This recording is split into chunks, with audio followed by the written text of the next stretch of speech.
L'Hospital's rule. It is valid for 0 by 0 and infinity by infinity forms. Okay. Only two of the indeterminate forms it is valid. So it is not valid for all. Remember this. So either it should be 0 by 0 or infinity by infinity. Now, if limit extends to a f of x upon g of x is equal to 0 by 0 or infinity by infinity form, then differentiate the numerator and the denominator separately, not u by v.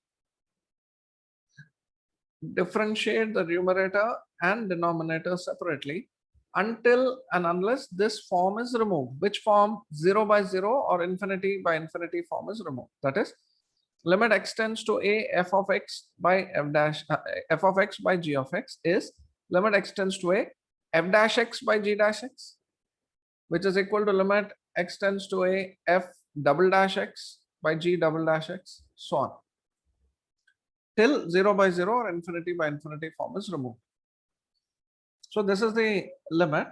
Now, if you see as x tends to 1, numerator, say it is 1 plus 1 plus 1 minus 3. So 3 minus 3 is 0. And denominator also 1 cube minus 1, again 0. So it is a 0 by 0 form. So we will use the L'Hospital's rule. Using L'Hospital's rule, differentiate this. So differentiate the numerator separately. So x to the power 1 by 3 will become 1 by 3 into x to the power 1 by 3 minus 1 plus this is x to the power 1 by 2 derivative of x power n. What is the derivative of x power n? That's what I am applying. N x to the power n minus 1. This is what I am using. So half x to the power half minus 1 plus this is 3 by 2 into x to the power 3 by 2 minus 1, that is 1 by 2 minus 0 by 3x square minus 0. When you differentiate, now straight away, now 0 by 0 form has been eliminated. When we now substitute, when we apply the limit x tending to 1, this term becomes 1, this becomes 1, this becomes 1, this becomes 1, and all are positive. There is no 0 to, there is nothing that will make it 0 in the numerator. So 0 by 0 form has been eliminated. So directly you can apply the limit. 1 plus half into 1 plus 3 by 2 into 1 by 3 into 1 square. Same. Okay, here you will get this. You can omit these powers. So 1 by 3 plus half plus 3 by 2 again by 3. Again we get 7 upon 9. So this is the solution. 7 upon 9 is the solution. So we have trigonometric limits.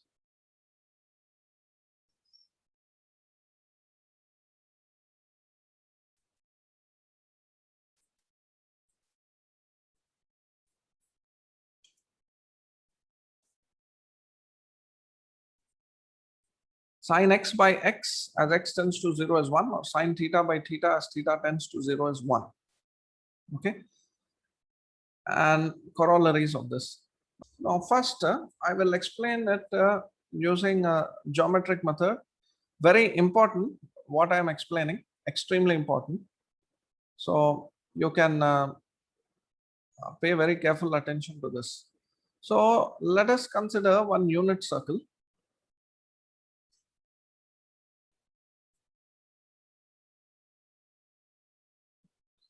So I am considering a unit circle. What is a unit circle?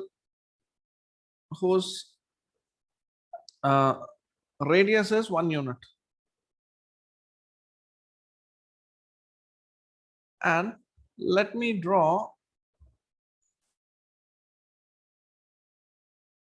from the center. I will draw a radial line like this. Okay. Now, this is the center. C. Radius is 1 unit. Okay.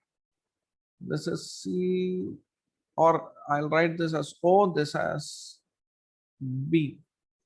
And now I'll draw another radial line A. So OA is 1 unit, OB is 1 unit. This is a unit circle. And let this angle be theta.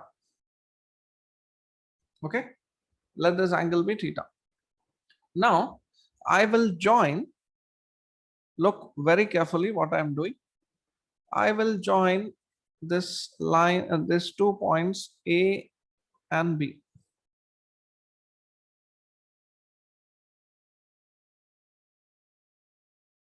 All right. Now I will also draw a tangent, the lighter color. I will also draw a tangent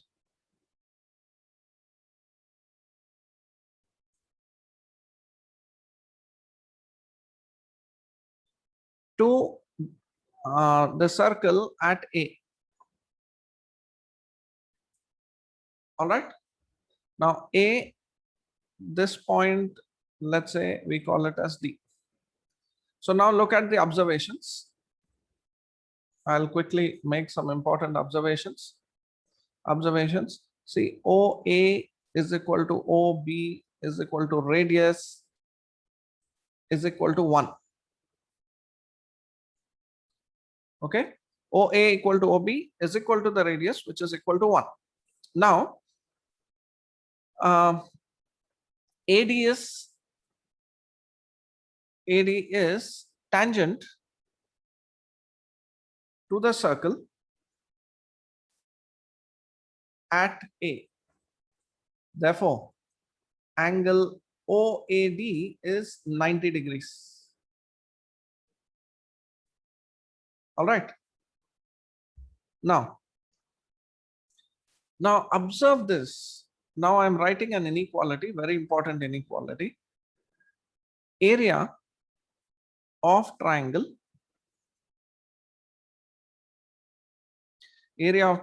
OAB is less than area of the sector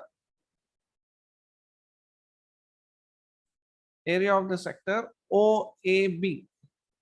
This sector is the arc of the circle and the area subtended by the radial lines and the arc of the circle, arc AB. So clearly this OAB triangle is this area, but then this sector has this area between the circle and this chord AB. There is this area, additional area. So the sector OAB will be larger than triangle OAB, which will be less than area of triangle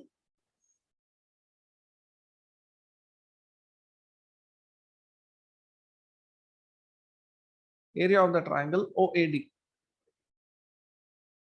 Clear? Area of the triangle OAD. So now I will write the by area of the triangle. using trigonometric relations. This is theta, and this is an isosceles triangle. So area by trigonometry is half AB sine C. So half into the sides into the sine of the included angle. Area of the sector half r square theta. Half r square theta is the area of the sector. And area of this triangle, see what is AD? Tan theta in this triangle OAD. Tan theta is AD upon OA. Okay, opposite side by adjacent side. So AD, OA is 1 anyway. So AD is equal to tan theta. So now area of this triangle is, this is the height. Base is, this is a right angle triangle, right? Because this is a tangent and this is a radius. So here, so for a right angle triangle, area of the triangle is half, base is 1, height is AD. So half, base is 1 and height AD is equal to tan theta from here. So from here, when we cancel half, we get this very, very important relationship in trigonometry and calculus applications, that sine theta is less than theta, and which is less than tan theta for all theta belongs to 0 to pi by 2. After that, things can change, but at least from 0 to pi by 2, this is what happens. Now, something you observe carefully. As A approaches the point B, suppose in this figure, if A approaches the point B like this, then what happens? This area becomes smaller and smaller and smaller. Now this gaps that we have, this gap in between these three areas that we compared, that gap will keep reducing and reducing. And as A is very much approaching B, what happens? Sine theta, this areas will be equal. Sine theta is almost equal to theta is equal to tan theta. Therefore we say limit. So as A approaches B, which means theta approaches 0, sine theta is almost equal to theta is equal to tan theta. Therefore sine theta upon theta will become equal to 1, and tan theta upon theta is equal to 1. All right, because they tend to become equal. They're very, very small, but they become equal to 1. All right, so this is one approach, but this inequality is very, very important to know. Sine theta less than tan theta. Now graphically also I will show you something very interesting. So I will write now sine x and x, I'll compare. I will first draw this graph y equal to x. Sorry.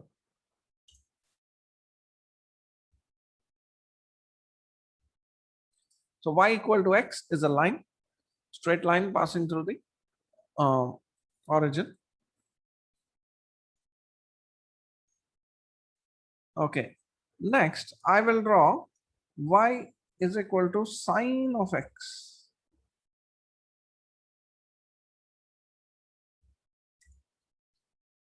Now let us observe.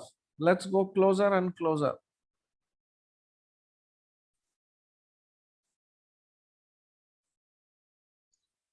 when we are going closer and closer towards 0, you see here,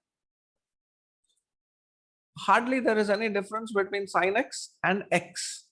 So sin x is almost equal to x. The black line is y equal to x line. Clear? And this green line or the green curve is y equal to sin x. Okay. Now, as we approach closer and closer to 0, we hardly find a difference between sin x and x. So sin x is equal to x as x tends to 0. All right. Therefore, we get sin x by x as 1 when x tends to 0, or sin theta by theta is 1 as x tends to 0. Same we can do for tan. But one thing you can observe here, we observe very carefully, sin x value is less than x in the positive quadrant. For x lying between 0 to pi by 2, that is 1.57 or even beyond, sin x values are less than x. All right, now let us write tan x.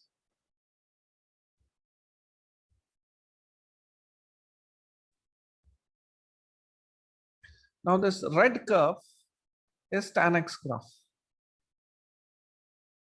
Of course, tan x is a periodic function, but we are interested at x equal to 0. So I'm going closer. One thing we can see is tan x values are greater than x,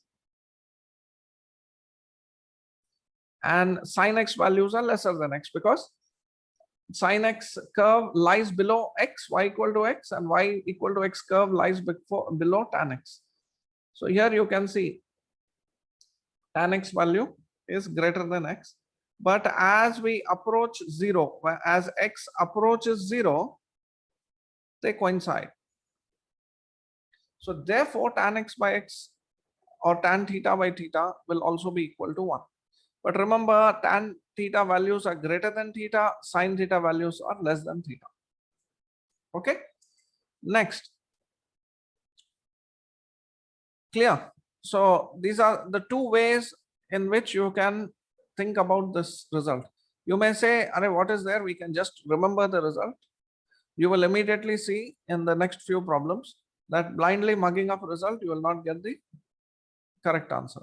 Now, what happens when we have the second part, sine of a theta by theta as limit theta tends to 0. Now what we should be doing here is, whatever is the argument of the function, the trigonometric function, the same argument should lie in the denominator. So we multiply and divide by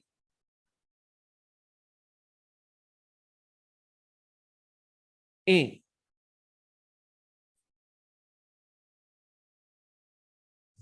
So we multiply and divide by a. Now, and let x be equal to a theta, or we can write alpha also, doesn't matter. Now, as theta tends to 0, x will also tend to 0. As theta tends to 0, x tends to 0. So what we get is, we can replace the same thing as limit x tending to 0, a sine x upon x, which is same as the previous problem, sine theta upon theta is equal to 1. So from that we will get a times 1, so which is equal to a. So from here we get this relation, sine a theta by theta limit x theta tending to 0 is equal to a. Remember always here, sine of 0 by the same quantity 0 gives you 1. Now here sine 0 by 0 we are getting, but it is not the same quantity. So in the expression we have to bring the same quantity, sine of a theta by a theta, as theta tends to 0. So for that we have to multiply and divide by a. Clear? So same result is applicable for, you see here, sine p theta by q theta. So again multiply and divide by p. So we'll get p upon q. Similarly, tan theta by theta equal to 1, tan of a theta by theta equal to a, tan of p theta by q theta equal to p by 2. So these are the basic trigonometric results.